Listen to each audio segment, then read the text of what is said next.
Odia net achievers YouTube channel रो अन्य एक नुआ वीडियो को आपण मानकु स्वागत। आसंतु आलोचना करिबा 30 गोटी एमसीक्यू पूर्वरु मध्य आलोचना करथिले। आज मध्य आलोचना करिबा कवि गोदावरी मिश्र, पद्मचरण और कुंतला कुमारी सावत का संपर्क रे 30 गोटी एमसीक्यू। ता पूर्वरु आपण मानकु अनुरोध वीडियो भलो लागुथिले Odia net achievers YouTube channel को सब्सक्राइब करंतु, वीडियो को लाइक करंतु, तम संग मानकु शेयर करंतु। वीडियो पाइबा को चाहूथिले Odia net achievers Telegram channel रे जॉइन करंतु। आपण मानक पई गोटे अनुचिंता ज्ञान अतीतरु मिली थाए किंतु शिक्षा करिवाटा सर्वदा वर्तमान काल रे होई थाए। मैं ज्ञान अतीतरु पाई थाउ किंतु को शिक्षा करिवाटा सर्वदा वर्तमान काल रे ही ले हमर शिक्षाटा केबे होई थाए वर्तमान काल रो ही होई थाए। चलंतु आलोचना करबा सत्यवादी साहित्यर अन्यतम रथी गोदावरी मिश्र।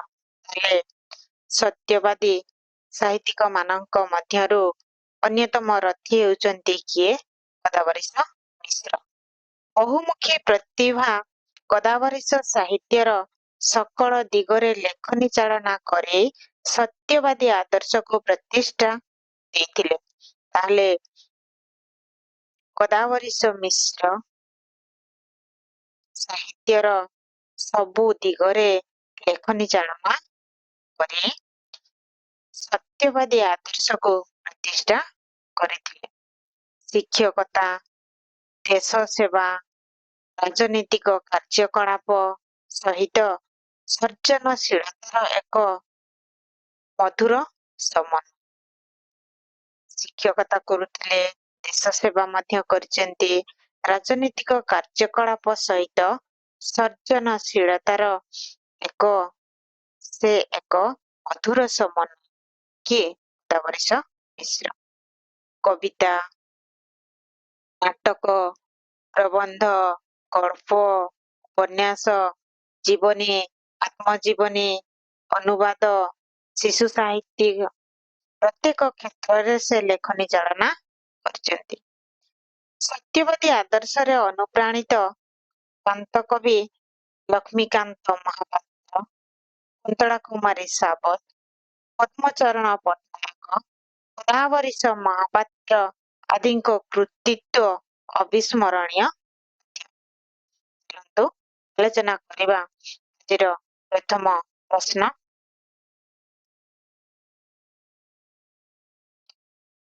कालिजाई कविताटी क्यों कविता संकलन रे स्थानित? कालिजाई कविताटी क्यों कविता संकलन रे स्थानित? लेखिका मु आपण मानकु बाकी ऑप्शन कहू नाही एथि पय आपण माने याकू खाइबा बेले आ अन्य काम करिबा बेले मध्य आपण ए वीडियो को चलेकी आपण माने सुनी पारिबे, सुनी के मन रखी पारिबे। बाकी चारोटी ऑप्शन कहू नाही। यदि चारोटी ऑप्शन मध्य कहिबे ताले आपण माने कमेंट मते जणाइबे। चलो तो परवर्ती प्रश्न क्यों कविता ग्रंथटी एक अनुदित रचना? क्यों कविता ग्रंथटी एक अनुदित रचना? कहबाक पड़िबो गीतायन, कुसुम, गीतिगुच्छ, चयनिका। ताले चयनिका एक अनुदित रचना। परवर्ती प्रश्न आगक जिवो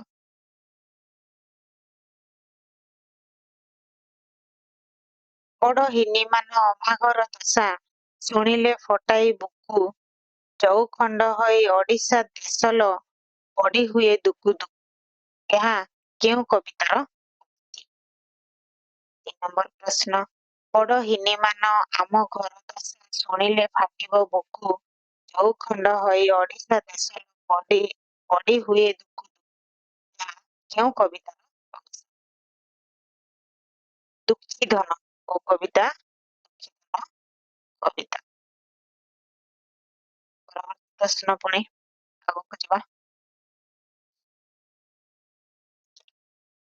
କାଳକ୍ରମ ଅନୁସାରେ ସଜାଅ। ତାହେଲେ କୋଉଟା ହବ? ପୁରୁଷୋତ୍ତମ ଦେବ, ମୁକୁନ୍ଦ ଦେବ, କଳିକା କିଶଳୟ। ତାହେଲେ ସି ହବ ୟାର। ପରବର୍ତ୍ତୀ ପ୍ରଶ୍ନ ଆଗକୁ ଯିବା। କେଉଁ ପ୍ରକାର ରଚନା ପାଇଁ ଗୋଦାବରୀଶ ସାହିତ୍ୟ ଏକାଡେମୀ ପୁରସ୍କାର ପାଇଥିଲେ? କେଉଁ ପ୍ରକାର ରଚନା ପାଇଁ ଗୋଦାବରୀଶ ସାହିତ୍ୟ ଏକାଡେମୀ ପୁରସ୍କାର ପାଇଥିଲେ? ଆତ୍ମଜୀବନୀ ପାଇଁ ଗୋଦାବରୀଶ ସାହିତ୍ୟ ଏକାଡେମୀ ପୁରସ୍କାର ପାଇଥିଲେ। ତାହେଲେ କମେଣ୍ଟରେ ଆପଣ ମାନେ ଜଣାନ୍ତୁ ଗୋଦାବରୀଶ ମିଶ୍ରଙ୍କର ଆତ୍ମଜୀବନୀର ନାମ। ଆପଣ ନିହାତି କମେଣ୍ଟରେ ଜଣାଇବେ। କମେଣ୍ଟ ମାଧ୍ୟମରେ। ପରବର୍ତ୍ତୀ ପ୍ରଶ୍ନ ଆଗକୁ ଯିବା। ଗୋଦାବରୀଶଙ୍କ ମୃତ୍ୟୁରେ ଉଜ୍ଜଳ ପୁରୁଷ ନାମକ କବିତା କିଏ ରଚନା କରିଥିଲେ? ସଚିଦାନନ୍ଦ ରାଉତରାୟ। କିଏ ରଚନା କରିଥିଲେ? ଗୋଦାବରୀଶଙ୍କ ମୃତ୍ୟୁରେ ଉଜ୍ଜଳ ପୁରୁଷ ନାମକ କବିତା କିଏ ରଚନା କରିଥିଲେ? ସଚିଦାନନ୍ଦ ରାଉତରାୟ। ପରବର୍ତ୍ତୀ ପ୍ରଶ୍ନ ଆଗକୁ ଯିବା। ଘଟାନ୍ତର କେଉଁ ଇଂରାଜୀ ଉପନ୍ୟାସର ଅନୁବାଦ? ଘଟାନ୍ତର କେଉଁ ଇଂରାଜୀ ଉପନ୍ୟାସର ଅନୁବାଦ? The strange case of doctor Jekyll and mister Hyde. ଏହି ଉପନ୍ୟାସର ଅନୁବାଦ ହେଉଛି ଘଟାନ୍ତର। ପରବର୍ତ୍ତୀ ପ୍ରଶ୍ନ ଆଗକୁ ଯିବା। ଛାନ୍ଦୋଗ୍ୟ ଉପନିଷଦର ଅନୁବାଦକ କିଏ? ଛାନ୍ଦୋଗ୍ୟ ଉପନିଷଦର ଅନୁବାଦକ କିଏ? ଆଚାର୍ଯ୍ୟ ହରିହର ହେଉଛନ୍ତି ଛାନ୍ଦୋଗ୍ୟ ଉପନିଷଦର ଅନୁବାଦକ। ପରବର୍ତ୍ତୀ ପ୍ରଶ୍ନ କେଉଁ ମସିହାରେ ଆଚାର୍ଯ୍ୟ ହରିହର ସତ୍ୟବାଦୀରେ ଯୋଗ ଦେଇଥିଲେ? କେଉଁ ମସିହାରେ ଆଚାର୍ଯ୍ୟ ହରିହର ସତ୍ୟବାଦୀରେ ଯୋଗ ଦେଇଥିଲେ? 1919 ମସିହାରେ। ସରି 1911। କେବେ? 1911ରେ ଆଚାର୍ଯ୍ୟ ହରିହର ସତ୍ୟବାଦୀରେ ଯୋଗ ଦେଇଥିଲେ। ପରବର୍ତ୍ତୀ ପ୍ରଶ୍ନ ଆଗକୁ ଯିବା। ହରିହରଙ୍କୁ କିଏ ଆଚାର୍ଯ୍ୟ ସମ୍ବୋଧନରେ ଅଭିଷିକ୍ତ କରିଥିଲେ? ହରିହରଙ୍କୁ କିଏ ଆଚାର୍ଯ୍ୟ ସମ୍ବୋଧନରେ ଅଭିଷିକ୍ତ କରିଥିଲେ? ଗୋପବନ୍ଧୁ ଦାସ ହରିହରଙ୍କୁ ଆଚାର୍ଯ୍ୟ ସମ୍ବୋଧନରେ ଅଭିଷିକ୍ତ କରିଥିଲେ। ପରବର୍ତ୍ତୀ ପ୍ରଶ୍ନ ଆଗକୁ ଯିବା। କାଁ ପ୍ରବନ୍ଧର ଲେଖକ କିଏ? କାଁ ପ୍ରବନ୍ଧର ଲେଖକ କିଏ? କୃପାସିନ୍ଧୁ ମିଶ୍ର କାଁ ପ୍ରବନ୍ଧର ଲେଖକ। ତୁ କାଁ ଉପନ୍ୟାସର ଲେଖକ କିଏ? କାହ୍ନୁଚରଣ ମହାନ୍ତିଙ୍କର କାଁ ଉପନ୍ୟାସ। କାହ୍ନୁଚରଣ।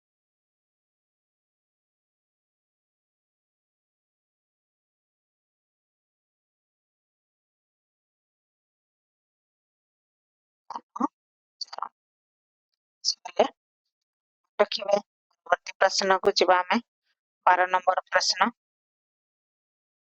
କେଉଁ ପୁସ୍ତକଟି ଲିଙ୍ଗରାଜ ମିଶ୍ରଙ୍କ ଦ୍ୱାରା ରଚିତ ନୁହେଁ?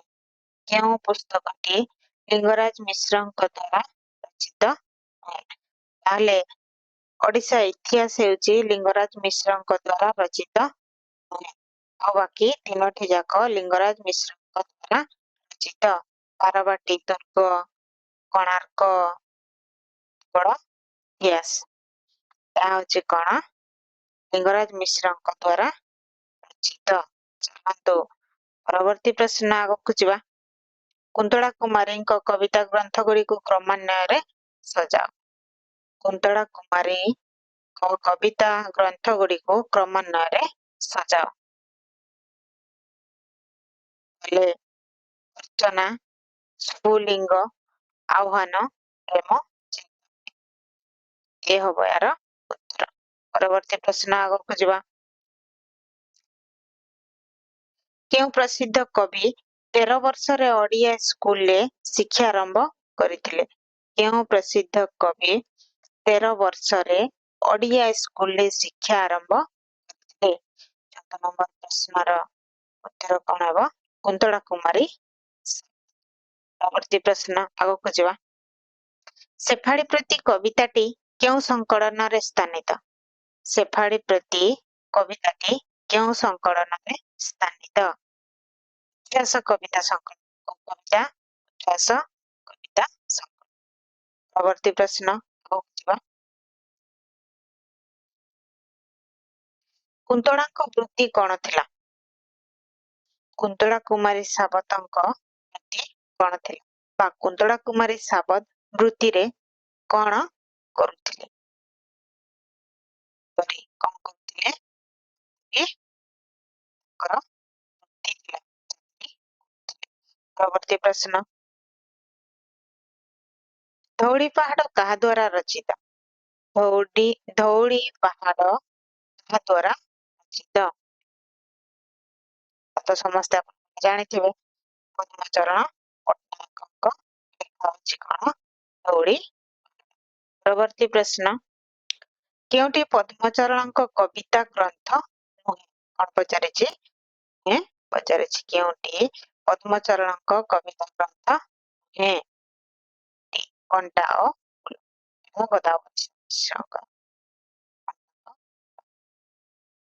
ପଦ୍ମ ପାଖୁଡା, ସୂର୍ଯ୍ୟମୁଖୀ, ଗୋଲାପ ଗୁଚ୍ଛ ଏସବୁ ହଉଛି ପଦ୍ମଚରଣଙ୍କ କବିତା ଗ୍ରନ୍ଥ। ଆଗକୁ ଯିବା।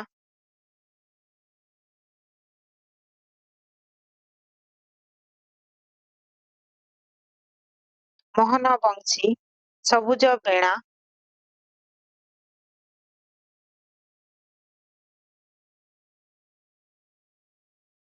ମୋହନ ବଂଶୀ, ସବୁଜ ବେଣା, ରଣଭେରୀ, ଦୁନ୍ଦୁଭି ଆଦି କବିତା ଗ୍ରନ୍ଥର ସ୍ରଷ୍ଟା କିଏ? ନମ୍ବର ପ୍ରଶ୍ନର ଉତ୍ତର ହେବ ପଦ୍ମଚରଣ ପଟ୍ଟନାୟକ। କିଏ? ପଦ୍ମଚରଣ ପଟ୍ଟନାୟକ ହେଉଛନ୍ତି ମୋହନ ବଂଶୀ, ସବୁଜ ବେଣା, ରଣଭେରୀ, ଦୁନ୍ଦୁଭି ଆଦି କବିତା ଗ୍ରନ୍ଥର ସ୍ରଷ୍ଟା। ତ ପରବର୍ତ୍ତୀ ପ୍ରଶ୍ନ ପୁଣି ଆଗକୁ ଯିବା। କେଉଁଠି ବାଞ୍ଛାନିଧି ମହାନ୍ତିଙ୍କ କବିତା ଗ୍ରନ୍ଥ? କେଉଁଠି ବାଞ୍ଛାନିଧି ମହାନ୍ତିଙ୍କ କବିତା ଗ୍ରନ୍ଥ? ବିପ୍ଳବ ବାଣୀ, ବାଞ୍ଛାନିଧି ମହାନ୍ତିଙ୍କ କବିତା। ପରବର୍ତ୍ତୀ ପ୍ରଶ୍ନ ଆଗକୁ ଯିବା। ଚଟକ ଚନ୍ଦ୍ରହାସ ଚମ୍ପୁ କି ପ୍ରକାର ରଚନା? ଚଟକ ଚନ୍ଦ୍ରହାସ ଚମ୍ପୁ କି ପ୍ରକାର ରଚନା? ଲାଳିକା। ମନେ ରଖିବେ ଚଟକ ଚନ୍ଦ୍ରହାସ ଲାଳିକା। ପରବର୍ତ୍ତୀ ପ୍ରଶ୍ନ ଆଗକୁ ଯିବା। ଲକ୍ଷ୍ମୀକାନ୍ତଙ୍କ ଜୀବନ ସଙ୍ଗୀତରେ କେଉଁ ଆଦର୍ଶ ଅନୁଭୂତ ହୁଏ? ଲକ୍ଷ୍ମୀକାନ୍ତଙ୍କ ଜୀବନ ସଙ୍ଗୀତରେ କେଉଁ ଆଦର୍ଶ ଅନୁଭୂତ? ରହସ୍ୟବାଦ। କୋଉ ଆଦର୍ଶ? ରହସ୍ୟବାଦ। ପରବର୍ତ୍ତୀ ପ୍ରଶ୍ନ। ଗୌତମ ଅନୁସାରେ କେଉଁଟି ଠିକ ଦର୍ଶନ? ବାଣପୁର, ଉଠ କଙ୍କାଳ, ହେ ମୋର କଲମ, ସେଇଟା। ପରବର୍ତ୍ତୀ ପ୍ରଶ୍ନ। କେଉଁଠି ଏକ କବିତା ଗ୍ରନ୍ଥ ନୁହେଁ? କେଉଁଠି ଏକ କବିତା ଗ୍ରନ୍ଥ? କେଉଁଠି ଏକ କବିତା ଗ୍ରନ୍ଥ ନୁହେଁ? ଏବେ ମଧ୍ୟ ବଞ୍ଚିଛି ଏକ କବିତା ଗ୍ରନ୍ଥ ନୁହେଁ। ପାହାଚ ତଳର ଘାସ, ଭେଣ୍ଡିଶାଳରେ ବିପ୍ଳବ, କଣ୍ଟା ଏସବୁ ହଉଛି କବିତା। ପରବର୍ତ୍ତୀ ପ୍ରଶ୍ନ। ଯୌବନ ଗାଥା କବିତା ଗ୍ରନ୍ଥର ସ୍ରଷ୍ଟା କିଏ? ଯୌବନ ଗାଥା କବିତା ଗ୍ରନ୍ଥର ସ୍ରଷ୍ଟା କିଏ? ବ୍ରଜମୋହନ ପଣ୍ଡା ହେଉଛନ୍ତି ଯୌବନ ଗାଥା କବିତା ଗ୍ରନ୍ଥର ସ୍ରଷ୍ଟା। ପରବର୍ତ୍ତୀ ପ୍ରଶ୍ନ ଆଗକୁ ଯିବା। ନିଆଖୁଣ୍ଟା ପତ୍ରିକାର ଆତ୍ମପ୍ରକାଶ କାଳ କେତେ? ନିଆଖୁଣ୍ଟା ପତ୍ରିକାର ପ୍ରକାଶ କାଳ 1938 ନିଆଖୁଣ୍ଟା ପତ୍ରିକାର ପ୍ରକାଶ କାଳ। ପରବର୍ତ୍ତୀ ପ୍ରଶ୍ନ। ମଧୁସୂଦନ ଦାସଙ୍କ ଜାତୀୟ ଗୀତ କବିତା ସଂକଳନର ପ୍ରକାଶ କାଳ କେତେ? ମଧୁସୂଦନ ଦାସଙ୍କ ଜାତୀୟ ଗୀତ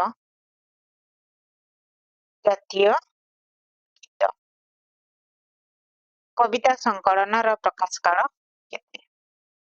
1915। ପରବର୍ତ୍ତୀ ପ୍ରଶ୍ନ ଯିବା। ଘର ଛାଡ଼ି କିମ୍ପା ଯିବେ ସେ ବୀର ବାଳାନନ୍ଦିକା ସହକାର ଦ୍ରୁମ ଗହଳେ ଭେଦି କ୍ଷଣ ଚନ୍ଦ୍ରିକା। ଏହା କେଉଁ ଦେଶରେ କୁହାଯାଇଛି? କେଉଁ ଦେଶରେ କୁହାଯାଇଛି? ରାଧାନାଥ କୋଉ ଦେଶରେ କୁହାଯାଇଛି? ଆଉ ଦେଶରେ ରାଧାନାଥଙ୍କ ଦେଶରେ। ପରବର୍ତ୍ତୀ ପ୍ରଶ୍ନ ବିଚ୍ଛିନ୍ନାଞ୍ଚଳରେ କାର୍ଯ୍ୟ କରି କିଏ ପ୍ରଶଂସିତ ହୋଇଥିଲେ? ବିଚ୍ଛିନ୍ନାଞ୍ଚଳରେ କାର୍ଯ୍ୟ କରି କିଏ ପ୍ରଶଂସିତ ହୋଇଥିଲେ? ପ୍ରଶ୍ନର ଉତ୍ତର କଣ ହେବ?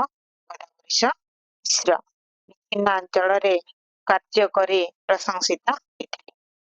ପରବର୍ତ୍ତୀ ପ୍ରଶ୍ନ ଏବଂ ଆଜିର ଶେଷ ପ୍ରଶ୍ନ ମଧ୍ୟ କେଉଁ ଲେଖକ ରାମାୟଣର ଅନୁବାଦକ? କେଉଁ ଲେଖକ ରାମାୟଣର ଅନୁବାଦକ? ଲିଙ୍ଗରାଜ ମିଶ୍ର ରାମାୟଣର ଅନୁବାଦକ। ଏ ଥିଲା ଆଜିର 30 ଗୋଟି MCQ। ଭିଡିଓ ଭଲ ଲାଗୁଥିଲେ ଲାଇକ୍ ସେୟାର ଏବଂ ସବସ୍କ୍ରାଇବ କରିବାକୁ ଜମାରୁ ଭୁଲିବେ ନାହିଁ ଏବଂ ଓଡ଼ିଆ ନେଟ୍ ଆଚିଭର୍ସ ଟେଲିଗ୍ରାମ ଚ୍ୟାନେଲରେ ଜଏନ୍ କରିବେ। ଧନ୍ୟବାଦ।